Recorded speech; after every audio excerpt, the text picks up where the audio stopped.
कि यूं तो मिलेंगे आशिक कहीं, पर वतन से खूबसूरत कोई सनम नहीं। तो जब भी आप एसएसबी इंटरव्यू देने के लिए जाते हैं तो आपके मन में कुछ बातें होती है, कुछ सवाल होते हैं। और सवाल सबसे बड़ा होता है कि reasons for joining the arm forces. आप आर्म फोर्सेस ज्वाइन करना क्यों चाहते हो? तो आज के वीडियो में तमाम उन पॉइंट्स पे डिस्कशन करेंगे। सबसे पहले हम लोग देखते हैं कि सबसे बड़ी और इंपॉर्टेंट बात कि आर्मी जो है एक नोबल प्रोफेशन है। इस प्रोफेशन की तुलना किसी दूसरे प्रोफेशन से की ही नहीं जा सकती।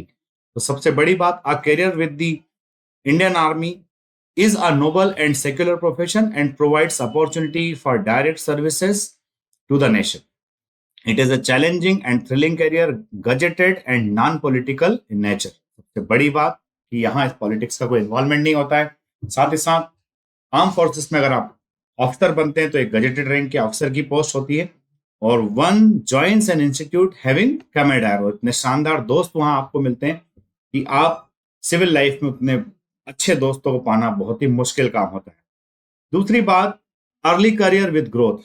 सबसे बड़ी चीज कि हर आदमी चाहता है अपने करियर में कि उसको जल्दी से करियर मिल जाए और करियर के अंदर ग्रोथ भी उसको शानदार जानदार मिले। तो if you are a studious person, this is the place for you to be. By the time you retire in normal course of your career, you end up doing master's degree, MPhil, MBA, PhD. No company in the world gives so much paid leave and pays its employees to pursue this quantum of studies. तो किसी private company में अगर आप job करते हैं तो वहां पर आपको ये सारी सुविधाएं नहीं मिलती, पर अगर आप आर्म फोर्सेस ज्वाइन करते हैं तो वहां आप सर्विस के दौरान ही अपना ग्रेजुएशन करने तो शुरुआत में हो ही जाता है। अगर आप एनडीए से जा रहे हैं तो आपका बीएससी या फिर बी ये हो ही जाएगा।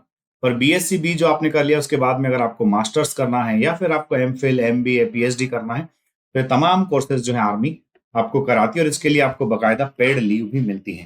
तो दोस्तों, ये एक बहुत ही बड़ा और इंपॉर्टेंट ऑप्शन हमारे पास में रहता है। ऐसे बंदे जो टेक्निकल ऑफिसर्स के रूप में जाते हैं उनको एमटेक और आईआईटी दिल्ली चेन्नई से आईआईटी दिल्ली और चेन्नई से एमटेक करने का भी उनके पास में अपॉर्चुनिटी रहता है। तो आप अपने अर्ली करियर के साथ साथ इस ग्रोथ को भी हासिल कर सकते हैं। इसके बाद में सबसे बड़ा और इंपॉर्टेंट फैक्टर आता है दोस्तों, जॉब सिक्योरिटी। आज की तारीख में टेंशन जॉब नहीं है, जॉब तो मिल ही जाएगा। जो पढ़ने वाला स्टूडेंट है, जिसने अपनी स्टडी अच्छे से की है, उसको जॉब मिलना तो 100% तय है। पर भाई, आपने जो पहला जॉब हासिल किया है उस पे आप कितने दिन तक वहां पर सिक्योर हो, वो जॉब आपको कितने दिन तक सेटिस्फेक्शन दे रहा है, एक सबसे बड़ी बात है। तो आर्मी के अंदर सबसे इंपॉर्टेंट चीज यही है कि आजकल आप देखोगे प्राइवेट कंपनीज जो है, ये प्राइवेट कंपनीज के अंदर जो है सिक्योरिटी का बड़ा दिक्कत चल रहा है। आप देखिए बड़ी बड़ी कंपनीज में ले ऑफ चल रहा है, फिल्ट्रेशन चल रहा है। आर्मी के अंदर ऐसा नहीं है। और आप अगर आर्म फोर्सेस ज्वाइन करते हैं तो आपको ये जो सर्विस मिलती है ये एकदम परमानेंट नेचर की होती है, अगर आप परमानेंट सर्विसेज के लिए जाते हैं तो। और अगर शॉर्ट सर्विस कमीशन के लिए जाते हैं तो वहां भी आप अपना टेन्योर कंप्लीट करने के बाद ही वापस आते हैं। तो ये एक बहुत ही इंपॉर्टेंट फैक्टर है। सबसे इंपॉर्टेंट बात की ये best of all, there are no pay cuts and only increments throughout our life. यहाँ पर कोई कॉस्ट कटिंग ऐसा कुछ नहीं होता है कि भाई मार्केट में रिसेशन चल रहा है तो अभी आपको पगार नहीं मिल पाएगी, ऐसा भी नहीं होता है। यहाँ पर जो सैलरी आपकी फिक्स है वो जरूर मिलेगी और साथ में इंक्रीमेंट्स भी मिलते हैं। चाहे कंट्री के अंदर रिसेशन आ जाए, कुछ भी आ जाए, बट आपकी सर्विस पर कोई भी इम्पैक्ट पड़ने वाला नहीं है। तो ये इसका एक और भी इंपॉर्टेंट एडवांटेज है।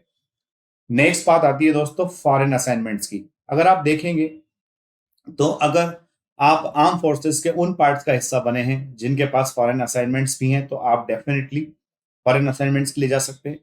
मैं यहाँ पर एक बात क्लियर कर देता हूँ कि MNCs have a way of tempting their workers to work more with the price tag of a foreign assignment. The poor souls slog throughout their life so much only to get an assignment to work in a foreign country for a few months. For a few lucky ones, maybe a year or so. तो foreign company आपको विदेश में नौकरी के नाम पर लेकर के तो जा सकती है, पर सिर्फ कुछ ही महीनों के लिए, चंद महीने के लिए, चंद लोगों को ही ये अपॉर्चुनिटी मिल सकती है। जबकि आर्म फोर्सेस के अंदर अगर आप जाते हैं तो आप वहां पर डिप्लोमेटिक वीजास पर जा सकते हैं, वहां पर आप डिफेंस अटैची रह सकते हैं, और भी आप डिप्लोमेटिक वीजा पर जा सकते हैं, डिफेंस अटैची वहां रह सकते हैं, आप पीस कीपिंग पोस्टिंग का भी हिस्सा बन सकते हैं। तो आपके पास फॉरेन असाइनमेंट्स पर भी जाने का मौका रहता है। साथ ही साथ the officer even go to the masters in reputed defense colleges every year. The Navy sends a handful of officers to Royal War College, London. Navy अपने ऑफिसर्स को लंदन भेजती है. यूएस मरीन स्टाफ कॉलेज में भी बंदों को अपनी future studies के लिए भेजा जाता है. The kind of facilities and luxury these officers receive in those countries are unmatched. तो आप जानते हैं कि भाई शासकीय सिस्टम में, गवर्नमेंट के सिस्टम में जो सुविधाएं मिलती है वो प्राइवेट सिस्टम में तो मिलना बहुत ही मुश्किल है, या यूं भी कह सकते हैं उनके बारे में आप सोच भी नहीं सकते हो.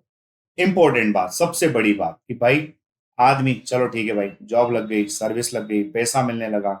अब क्या आपकी खुद की कोई आइडेंटिटी है? क्या आपको कोई जानता है? क्या आपको समाज में उतनी रेस्पेक्ट मिल रही है जितना आपने पढ़ाई लिखाई किया, जितना मेहनत का काम आप कर रहे हो? ये सब आपको मिलता है इंडियन आर्मी के अंदर. देखोगे कि जहां कहीं जाओगे वहां आपको हमेशा लोग रेस्पेक्ट देंगे, चाहे देश में रहे या दुनिया में रहे. और साथ ही साथ इस करियर की यही खूबसूरती है कि चाहे आप अपने ऑफिसर्स को, अपने सोल्जर्स को कमांड कर रहे हो, अपने सबॉर्डिनेट्स के साथ रह रहे हो, हर जगह आपको क्या मिलने वाला है? रेस्पेक्ट मिलेगा. स्टाइल और कैमेडार. तो आप देखते हो भाई, आर्मी ऑफिसर की स्टाइल से बढ़ के स्टाइल किसकी हो सकती है? नहीं तो लोग कपड़ा कितने रुपया खरीद सकते हैं मार्केट के अंदर, बट जो वर्दी है ना भाई, वो वर्दी कमा के पहनी जाती है. और उस वर्दी में आदमी का जो स्टाइल है और चेरिज्मा एकदम अलग ही होता है. और वहां पर आदमी को जो दोस्त मिलते हैं वो लाइफ टाइम के फ्रेंड्स होते हैं. तो ये भी आपको प्राइवेट लाइफ में मिलने को नहीं है. बाकी जो दूसरी सर्विसेज हैं, इन सारे सर्विसेज में क्या होता है ना कि आपसे सिर्फ काम काम और काम पर फोकस कराया जाता है. बट फौज, आर्मी एक ऐसा संस्थान है जहां पर आपके फिजिकल फिटनेस पर भी बहुत ज्यादा ध्यान दिया जाता है, क्योंकि एक अनफिट आदमी आर्मी के किसी काम का है ही नहीं. तो वहां पर आप अपने फिजिकल फिटनेस पर फोकस करेंगे, आप डिफरेंट एक्टिविटीज के अंदर पार्टिसिपेशन करेंगे. जब आप डिफरेंट एक्टिविटीज के अंदर पार्टिसिपेशन करोगे तो डेफिनेटली आपका फिजिकल फिटनेस उस दर्जे का होगा. ये सब आपको प्राइवेट सेक्टर में कहीं भी नहीं मिलता है. कहने को होता है कंपेरेबल पे एंड अलाउंसेस. तो आप देखेंगे कि सैलरी के अंदर, आर्मी के अंदर भी अब जब से 7th पे कमीशन आया है उसके बाद से सैलरी जो है वो काफी अच्छी हो गई है, काफी अट्रैक्टिव हो गई है. अब एक और बात बता देते हैं भाई साहब आपको कि अगर आप किसी बहुत ही ज्यादा अच्छी रेपुटेड कंपनी में काम कर रहे हो सकता है आपको आपकी कंपनी को इंश्योरेंस मिल जाए. और बच्चों, आर्मी एक ऐसा संस्थान है, आर्मी के अंदर मैं तीनों की बात कर रहा हूँ, आर्मी नेवी और एयरफोर्स तीनों की बात कर रहा हूँ, कि ये न सिर्फ आपके लिए बल्कि आपकी फैमिली के लिए भी फैसिलिटीज प्रोवाइड कराता है. ना सिर्फ ये आपको अकोमोडेशन देता है, अकोमोडेशन के साथ साथ आपके एयर टिकट्स, आपके हॉस्पिटल्स, आपका कैंटीन, ये तमाम सुविधाएं जो है आर्म फोर्सेस के अंदर आपको मिलती है, जो कि प्राइवेट कंपनीज में मिलना संभव नहीं है.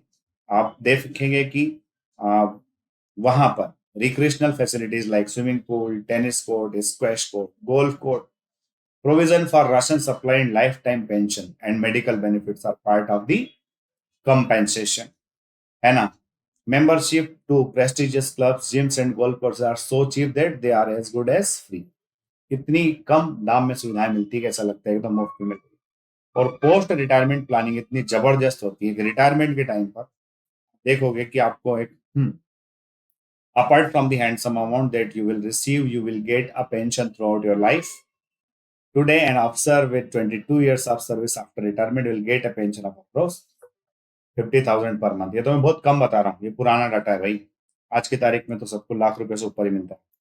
तो दोस्तों, दम लगा के मेहनत कीजिए, पढ़िए, खूब पढ़िए, निश्चित तौर पर आपको बेनिफिट होने वाला है.